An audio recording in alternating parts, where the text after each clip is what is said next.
हाँ तो दहेज नहीं दे पाएगा तो मेरा क्या गलती? अरे दहेज के लिए शादी कराना था क्या? हाँ तो सरकारी दफ्तर का क्या फायदा?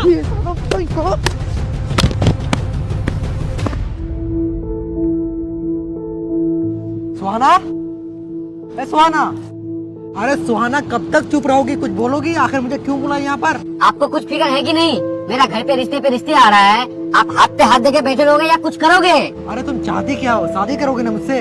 हाँ ठीक है, तो हम भी अपना रिश्ता भेज रहे हैं। ठीक है, आपको जो करना है कीजिए, नहीं तो हमको भूल जाइए।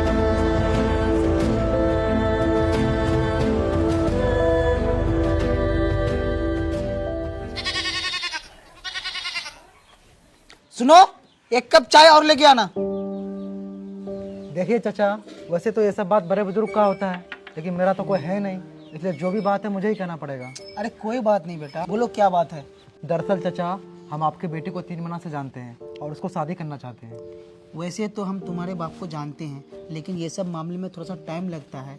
तुम जाओ, हम सोच के बताते हैं। ठीक है, अस्सलाम वालेकुम। वालेकुम सलाम। सुहाना की अम्मी, ये सब समेट लो, हम महलवाड़ी जा रहे हैं।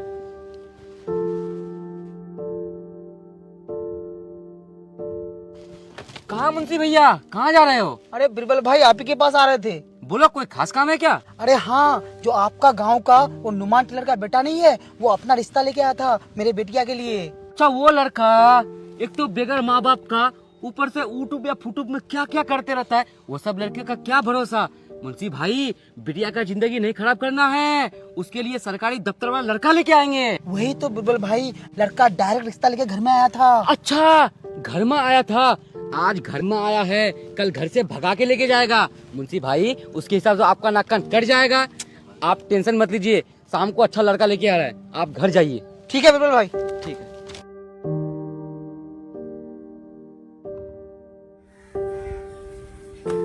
मुंशी भाई, ये है लड़का, ये है लड़का का बाप। बैठिए, लीजिए खाइए। बिरबल भाई, लड़का का बाल उड़ गया है, उम्र ज्यादा नहीं लग रहा है। मुंशी भाई, आप भी ना क्या क्या देखते रहते हैं। लड़का सरकारी दफ्तर में काम करता है, पता है ना कितना टेंशन होता है। अच्छा बेटी सुहाना, चाय लेके आओ बेटा। और बताइए, डिमांड उमांड है कुछ आप लोगों का? देखिए, बोलना तो नहीं चाहते हैं, लेकिन पहले बोल देना बेहतर है। जो समाज में चल रहा है वो तो आपको पता ही है, लेकिन याद रखिएगा, मेरा बेटा सरकारी दफ्तर में काम करता है। वालेकुम सलाम। लीजिए चाय लीजिए। देखिए, लड़की तो हमको बहुत पसंद आई। अब बोलिए डेट के लिए कब आए? कल परसों आइए आप लोग। क्या मुंशी भाई, आप भी रीति रिवाज के चक्कर में पड़े रहते हैं। हम तो कहते हैं डायरेक्ट बारात लेके आएंगे। वो तो और अच्छी बात है। ठीक है, आतवार के दिन आइए आप लोग। ठीक है, आप लोग जाइए, हम आ रहे हैं। ठीक है, चलो बेटा। मुंशी भाई, आपको तो लड़का हीरा मिल गया, थोड़ा सा चांदी हमको भी दे दीजिए। अच्छा अच्छा, ठीक है, हम निकलते हैं। ठीक है।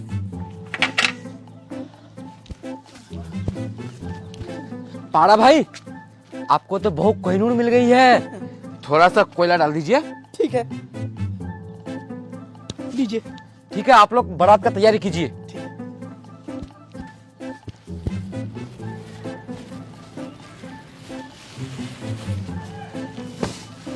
आप सामान लेके घर जाओ, हम आ रहे हैं।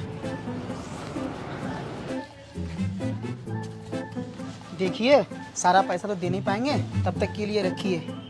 और हाँ, सामान लिए इसका मतलब ये नहीं कि आप दावत भूल जाएंगे। बेटिया के शादी में आना आपको। ठीक है, ठीक है। देखिए, कल बेटिया की शादी है, इसमें जितना भी सामान है शाम तक पहुंचा दीजिएगा। ठीक है।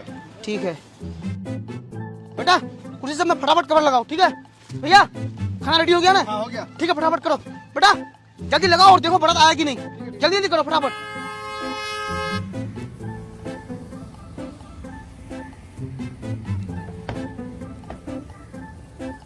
आइए बैठिए, आइए आइए।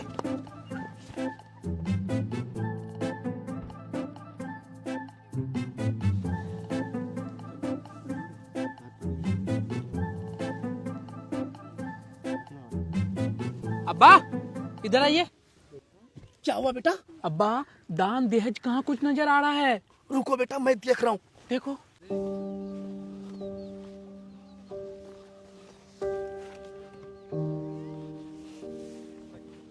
समझी जी, थोड़ा इधर आइएगा। क्या हुआ समझी जी? कुछ नहीं, थोड़ा ये देख लीजिए। क्या है? आप देख लीजिए खोल के।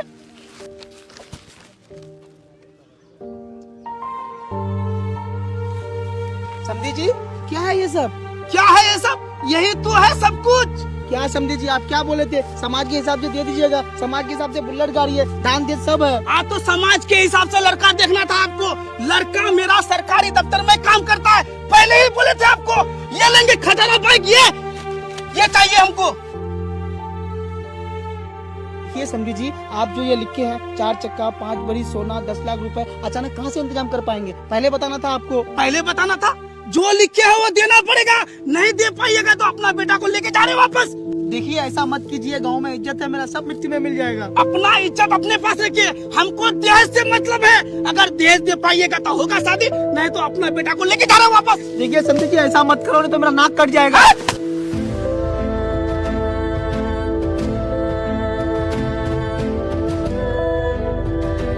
चलो सब। चलो गाड़ी में बैठो।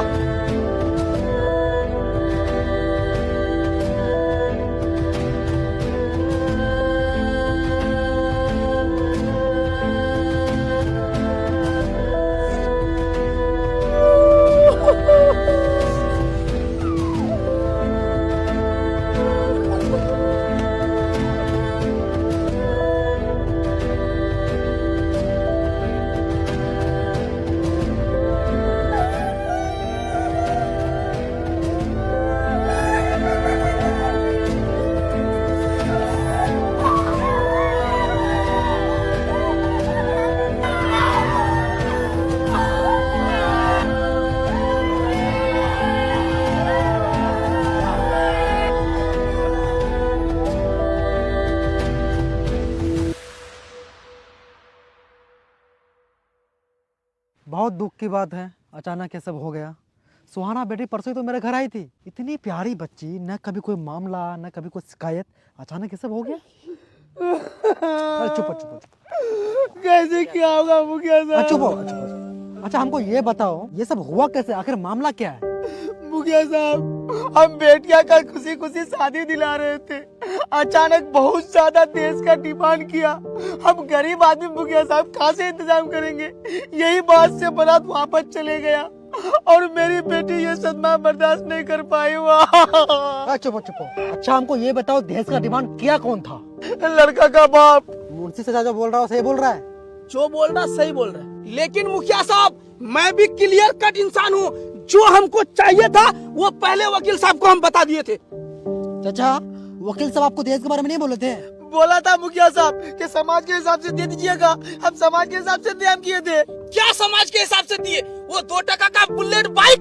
अरे मेरा बेटा सरकारी दफ्तर में काम करता है, कम से कम उसका लिहाज करना था। अरे चुप रहिए आप। अरे जब आप सारी बात वकील को बोल दिए थे, वकील के हिसाब से दिया आपको? कहाँ दिया? कौन है भाई वकील? अरे वकील है कौन? मुखिया जी वो बीरबल चाचा। अरे कहाँ भाई, बुलाओ उसको।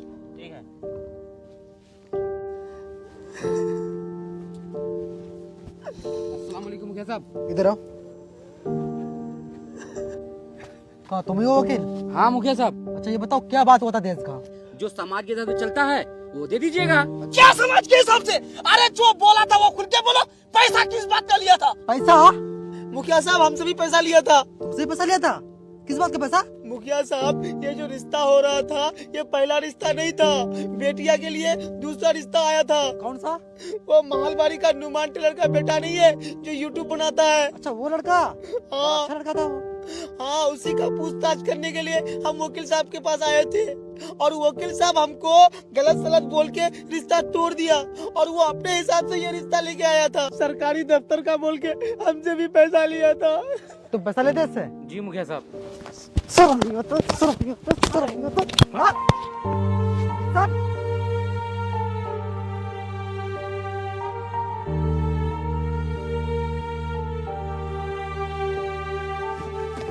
अरे शर्म आना चाहिए तुम लोग को, शादी ब्याह को धंधा बना कर रखते हो। अरे 2 परिवार को मिलाना 100 का काम होता है, लेकिन चंद पैसों के चक्कर में अपना ईमान बेच देते हो। कहीं का रिश्ता कहीं करा देते हो, बेशरम कहीं का। चाचा आप क्या चाहते हैं? हम क्या चाहेंगे मुखिया साहब, हम तो गरीब आदमी रोज कमाते हैं, रोज परिवार के लिए सोचते हैं। हमारा एक ही सपना होता है कि किसी अच्छे घर में शादी हो, लेकिन हमारा एक ही बेटी था मुखिया साहब, अभी वो इस दुनिया में नहीं है। लेकिन मुखिया साहब, जो हमारा बेटी के साथ हुआ है वो किसी और के साथ नहीं होना चाहिए। और लेना है दहेज, जाओ कहीं लड़की देखने, उसको ही मार देना। हाँ तो दहेज नहीं दे पाएगा तो मेरा क्या गलती? अरे दहेज के लिए शादी करा था क्या? हाँ तो सरकारी दफ्तर का क्या फायदा? ये साला कोई कहो। साला जैसा नाम उसका सोच। अरे कहीं का। और किस बात का सरकारी दफ्तर? साला सरकार का खुद भरोसा नहीं है, कभी इधर कभी उधर। ये तो आधा जिंदगी पढ़ाई के नाम पे माँ बाप को परेशान करो, और जहाँ सरकारी नौकरी मिला दहेज के नाम पे ससुराल को परेशान करो। अरे मानते हैं कि सरकारी नौकरी इज्जतदार है, लेकिन उतना इज्जतदार सोच भी पैदा करो। अरे दहेज लेने के लिए सरकारी नौकरी करने की जरूरत नहीं है। और सुनो, जितना भी नुकसान हुआ चाचा का, जितना भी खर्चा हुआ शादी में, सब दोगे तुम। माफी मांगो उससे, हटो वहां से।